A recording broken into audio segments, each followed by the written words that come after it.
March மாதம் 27ஆம் தேதி அதிகாலை 1:35 இருக்கிறது நேரம். அமெரிக்க ஜனாதிபதி டொனால்ட் ட்ரம்ப் அவர்கள் தன்னுடைய அமைச்சரவை கூட்டம் நடந்து கொண்டிருக்கும் போது பலதரப்பட்ட விடயங்களை ஈரான் மற்றும் அமெரிக்காவுக்கு இடையிலான சமாதான பேச்சுவார்த்தை தொடர்பான பலதரப்பட்ட விஷயங்களை பேசியிருக்காரு. தொடர்ந்து பேச்சுவார்த்தை நடந்து கொண்டு தான் இருக்கு.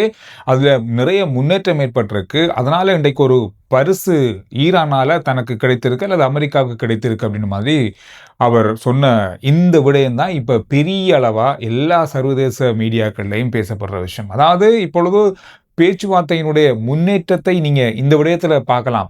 இப்பொழுது ஹோர்முஸ் கால்வாயில ஈரான் ஒத்துக்கொண்டது 8 கப்பல்களை அனுப்புவதாக. அந்த 8 கப்பலோட சேர்த்து மேலதிகமாக 2 கப்பல்கள், குறிப்பா ஒட்டுமொத்தமா 10 கப்பல்களை இப்பொழுது ஹோர்முஸ் கால்வாய் வழியாக அனுப்புறதுக்கு தயாராகிறது. இந்த விடயமானது ஒரு பரிசாகவே பார்க்கப்படுது. இந்த பேச்சுவார்த்தையினுடைய முன்னேற்றமும் ஒரு பரிசாகவும் அப்படி என்ற தகவலை வெளியிட்டிருக்காரு. அமெரிக்காவுக்கு கிடைத்த ஒரு பரிசு அப்படின்னு சொல்லி. ஈரான் இப்பொழுது அறிவிச்சிருக்காங்க என்னன்னு சொன்னா, இந்த பேச்சுவார்த்தை, உடன்படிக்கை பேச்சுவார்த்தை, அது அவங்களுடைய அறிக்கை, இது எல்லாமே பாகிஸ்தான் ஊடாக தெஹ்ரானுக்கு அனுப்பப்பட்டதாக, நேரடியாக அமெரிக்கா மூலமா இல்ல, பாகிஸ்தான் மூலமாகத்தான் அனுப்பப்பட்டதாக சொல்லியிருக்காங்க. எனவே இதுல பேச்சுவார்த்தை அப்படின்றது நேரடி பேச்சுவார்த்தையாக நடக்கல அப்படின்றத தொடர்ந்தும் ஈரான் சொல்லி வராங்க. ஆனாலும் அமெரிக்கா பக்கமாக உறுதியாக இந்த பேச்சுவார்த்தை நடந்து கொண்டிருக்கு. அதுவும் மிக முக்கியமானவர்களோடு நடந்து கொண்டிருக்கு அப்படின்னு சொல்றாங்க. இப்பொழுது 10 கப்பல்களை அனுப்பியிருக்காங்க அப்படின்றது ஒரு பெரிய ஒரு பரபரப்பை ஏற்படுத்தி இருக்கிறது. இதுல இன்னும் ஒரு முக்கியமான விஷயம் என்னன்னு சொன்னா, இந்த 10 கப்பல்களும் யாருடையது?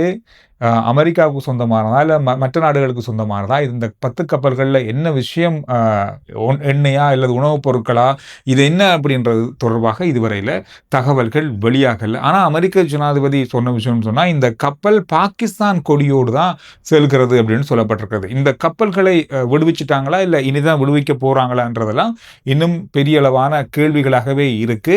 இது தொடர்பாக ஈரான் என்ன சொல்லியிருக்காங்க இந்த 10 கப்பல் தொடர்பாக அப்படின்னு பார்த்தா, ஈரான் இதுவரையில உத்தியோகபூர்வமா எந்த விதமான கருத்துக்களையும் வெளியிடல. அவங்க இது தொடர்பான எந்த தகவலையும் இந்த நிமிடம் வரைக்கும் வெளியிடல. எனவே அவங்க என்ன சொல்ல போறாங்க, இதற்கான பதிலா என்ன விஷயங்கள் இதுல இருக்கு அப்படின்றத பொறுத்திருந்தான் பார்க்கணும். அதோட இஸ்ரேலினுடைய தாக்குதல்ல ஹோர்முஸ் கால்வாயை பாதுகாத்த அல்லது கடற்படை தளபதியாக இருந்தவர் உயிரிழந்திருப்பதாக அறிவிச்சிருக்காங்க. ஆனால் ஈரான் இதுவரைக்கும் அது தொடர்பான எந்த தகவல்களையும் வெளியிடல. ரைட், இந்த ஹோர்முஸ் கால்வாய் இப்பொழுது மிகப்பெரிய ஒரு பேசு பொருளாக மாறி இருக்கிறது. இந்த கால்வாயால எண்ணெய் மட்டும்தான் அல்லது கச்சா எண்ணெய் மட்டும்தான் அல்லது எரிபொருட்கள் மட்டும்தான் கொண்டு செல்லப்படுதா அப்படின்னு பார்த்தா இல்ல, உணவுப் பொருட்கள். இதுல இன்னும் ஒரு முக்கியமான தகவல் இன்றைய நாள்ல வெளியாகி இருக்கிறது. உலகத்துல இருக்கிற நாடுகளுடைய 30% விவசாயத்துக்கு பயன்படுத்துற உரம் இருக்குதானே, இந்த உரங்கள் கூட இந்த வழியாகத்தான் கொண்டு செல்லப்படுது. 30% பெரிய அளவான ஒரு பாதிப்பு உணவு உற்பத்தியில ஏற்படும் அப்படின்றது இப்ப பெரிய அளவா பேசப்படுற ஒரு விஷயமாக மாறி இருக்கிறது. இந்த ஹோர்முஸ் கால்வாயால ஒவ்வொரு வருடமும் 600 பில்லியன் அமெரிக்க டாலர்கள் வியாபாரம் நடக்கிறது இந்த கால்வாயை வைத்துக்கொண்டு. நிறைய பேர் இன்னும் ஒரு கேள்வி கேட்கிறாங்க அப்படின்னு சொன்னா, சீனா எப்படி சத்தமே இல்லாம இருக்காங்க, எப்படி அவங்களுக்கு எண்ணெய் கிடைக்குது அப்படின்ற மாதிரி. சீனா இப்பொழுது ஈரான் இருந்து நேரடியாக எண்ணெய்களை வாங்குறாங்க. ஈரான் விற்பனை செய்யற எண்ணெய்கள்ல, அதாவது இப்போ அவங்களுடைய வியாபாரத்துல 90% சீனாவுக்கு தான் போகுது. மற்ற நாடுகளை தாண்டி சீனாவுக்கு தான் போகுது. மற்ற 10 தான் மற்ற நாடுகளுக்கு போகுது. அந்த அளவுக்கு முழுமையா ஈரான் இருந்து சீனா இப்பொழுது கச்சா எண்ணெயையும் எரிபொருட்களையும் வாங்குறாங்க. இதோட அமெரிக்க ஜனாதிபதி டொனால்ட் ட்ரம்ப் அவர்கள் இன்னொரு முக்கியமான தகவலையும் ஒரு வித்தியாசமான கருத்தையும் வெளியிட்டிருக்காரு. அதாவது நேட்டோ நாடுகள் மீது தொடர்ந்தும் விமர்சனங்களை முன்வைக்கிறாரு. அவர்கள் எங்களை ஏமாற்றி விட்டார்கள், நாங்கள் எதிர்பார்த்த உதவியை அவங்க எங்களுக்கு தரல, அமெரிக்கா அவர்களுக்கு பில்லியன் ட்ரில்லியன் கணக்கான பணத்தை தொடர்ந்து செலவழித்துக் கொண்டிருக்கிறது, எனவே இந்த உதவி மறுக்கப்பட்டதை நாங்கள் மறக்க மாட்டோம், ஆனால் இதற்கான சரியான ஒரு பதில் மிக விரைவில் கிடைக்கும் அப்படின்ற மாதிரி அவருடைய பேச்சில் இன்றைய நாளில் சொல்லப்பட்டிருக்கிறது. இது ஒரு பெரிய ஒரு அக்கப்போராக இந்த ஈரான் அமெரிக்கா போருக்கு பிறகு நடக்க போற ஒரு பெரிய அக்கப்போராக இது இருக்க போகுது. இந்த வார்த்தைகள் அப்படின்றதை ஞாபகம் வைத்துக் கொள்ளுங்கள். மிகப்பெரிய நெருக்கடிகளை நேட்டோ நாடுகள் சந்திக்கும் அப்படின்ற ஒரு எச்சரிக்கையை விடுத்திருக்காரு. இந்த நேட்டோ நாடுகள் பட்டியலில் 33 நாடுகள் இருக்காங்க. இது 1949ஆம் ஆண்டு இந்த அமைப்பு உருவாக்கப்பட்டது. காரணம், ஐரோப்பா அமெரிக்காவில் இருக்கிற நாடுகளுக்குள் எந்தெந்த இந்த 33 நாடுகளுக்கும் ஏதாவது ஒரு நாடு போர் தொடுத்தாலோ, அதாவது ஏதாவது பிரச்சனை வரும்போது அந்த நாடுகளும் சேர்ந்து அவர்களுக்கு உதவி செய்வாங்க. அந்த மாதிரி தான் இருந்தது. இந்த நாடுகள் எல்லாமே அமெரிக்காவிடம் உதவி பெற்று தொடர்ச்சியாக பலதரப்பட்ட விடயங்கள்ல ஒத்துழைப்பு வழங்கி வந்தாங்க.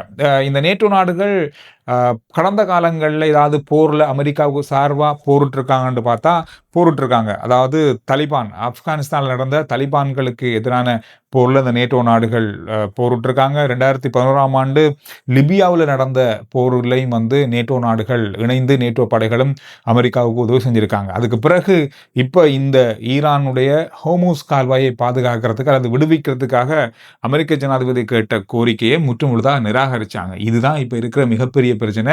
சில வேளைகள்ல இப்பொழுது சர்வதேச ஊடகங்கள்ல சொல்லப்படுற விஷயம்னு சொன்னா, அமெரிக்க ஜனாதிபதி தொடர்ச்சியா இந்த விஷயத்துல விமர்சனங்களை வச்சு வராரு. இந்த போர் முடிஞ்சதுக்கு பிறகு நேட்டோ நாடுகள் அமைப்பிலிருந்து அமெரிக்கா விலகிக் கொள்றதுக்கான வாய்ப்புகள் இருக்கும் அப்படின்னு சொல்லப்படுறதுனால நேட்டோ நாடுகளுக்கு மிகப்பெரிய இழப்பு ஏற்பட வாய்ப்புகள் நிறைய இருக்கு. இது தொடர்பாக இப்பொழுது அவருடைய கருத்துக்கள் இருந்து தெரிய வர விஷயங்களாக மாறி இருக்கிறது. என்ன நடக்க போனதில்லை, அடுத்ததா நடக்க போற அக்கப்போராக அது இருக்க போகுது. இன்று 27ஆம் தேதி கச்சா எண்ணெயோட விலை உயர்ந்திருக்கிறது, மீண்டும் உயர்ந்திருக்கிறது. 5% உயர்ந்திருக்கு. இப்பொழுது 108 அமெரிக்க டாலர்களாக மாறியிருக்கிறது உலக கச்சா எண்ணெயோடைய விலை. இதற்கிடையில உலக வங்கி ஒரு தகவல் வெளியிட்டிருக்காங்க. அதாவது மத்திய கிழக்கு நாடுகளுடைய இந்த பிரச்சனை காரணமாக பல நாடுகள் இப்பொழுது பொருளாதார ரீதியாக பாதிக்கப்பட்டிருக்காங்க, எரிபொருள் கொள்வனவுல பாதிக்கப்பட்டிருக்காங்க. இந்த நாடுகளுக்கு உடனடியாக உலக வங்கி தங்களுடைய நடவடிக்கைகளை தொடர்ந்தும் கொண்டு செல்வதற்கான உதவிகள், கடன் உதவிகளை உடனடியாக வழங்குறதுக்கு முன் வந்திருக்காங்க. இந்த செய்தியை பார்த்துட்டு நிறைய பேர் கருத்துக்களை பதிவிட்டிருந்தாங்க. உலக வங்கிக்கு எங்கிருந்து இவ்வளவு காசு வருது, உடனடியாக எந்தெந்த நாடுகளுக்கு காசு பண்ணுவோம், கடன் பண்ணுவோம், கேளுங்கன்னு சொல்றாங்க அப்படின்னு சொல்லி. இந்த உலக வங்கி வந்து கிட்டத்தட்ட 180 நாடுகள் சேர்ந்த ஒரு அமைப்பு. இந்த உலக வங்கியுடைய தலைமையகம் அமெரிக்காவில் இருக்கு, அமெரிக்காவில் தான் இயங்குறாங்க. இந்த 108 நாடுகளும் இந்த அமைப்புக்கு நிதி வழங்கி முதலீடு செஞ்சு அந்த நிதிகளை வந்து இந்த மாதிரி நாடுகளுக்கு கடனா கொடுப்பாங்க. கடனா கொடுத்து அதிலிருந்து வர வருமானத்தை இந்த நாடுகள் எல்லாமே சேர்ந்து முதலீடு செஞ்ச நாடுகள் பகிர்ந்து கொள்வாங்க. இந்த மாதிரி தான் இந்த உலக வங்கியினுடைய நடவடிக்கை இருக்கு. உலக வங்கி கடன்களை மட்டும் கொடுக்கறது இல்லை, பல நாடுகளுக்கான மனிதாயமான உதவிகள், நன்கொடைகளையும் வழங்குறாங்க. இதுல வர பெரிய வருமானத்துல அதையும் அவங்க செய்யறாங்க. இப்பொழுது மத்திய கிழக்கின் இந்த பிரச்சனை காரணமாக பாதிக்கப்பட்ட நாடுகளுக்கு நிதியுதவி வழங்குறதுக்காக உலக வங்கி தயாராகிறாங்க. இன்றைய நாள்ல ஆட்பதிவு திணைக்களத்துக்கு யாராவது போறதாக இருந்தால் அது இயங்குதா, எப்ப இயங்க போகுது அப்படின்றத சரியா உறுதிப்படுத்திட்டு போங்க. நேற்றைய நாள்ல கணனி கட்டமைப்புல ஏற்பட்ட கோளாறு காரணமாக உடனடியாக அனைத்து சேவைகளும், அதாவது பிராந்திய காரியாலயங்களுடைய சேவைகளும் நிறுத்தப்பட்டிருக்கிறது. எனவே ஐடென்டி கார்டு புதுப்பிக்கிறது, புதுசா விண்ணப்பிக்கிறது, இந்த மாதிரியான முக்கியமான விடயங்களுக்கு நீங்க போறதாக இருந்தா நேரடியாக தொடர்பு கொண்டு அறிந்து விட்டு போங்க. காரணம், இது மறு அறிவித்தல் வரை இந்த நடவடிக்கைகள் நடைபெறாது அப்படின்னு சொல்லியிருக்காங்க. எனவே இந்த விஷயங்கள் தான் கடந்த மணித்தேலங்களில் பார்க்கப்பட்ட மிக முக்கியமான செய்திகளுடைய சுருக்கம். ஆர்ச்சி சந்துரு ரிப்போர்ட் வாட்ஸ்அப் சேனலுடைய லிங்க் முதல் கமெண்ட்ஸ்லையும் டிஸ்கிரிப்ஷன்லையும் இருக்கு, ஃபாலோ பண்ணுங்க. சுருக்கமான விரைவான செய்திகளை நீங்க அதில் அறிந்து கொள்ளலாம்.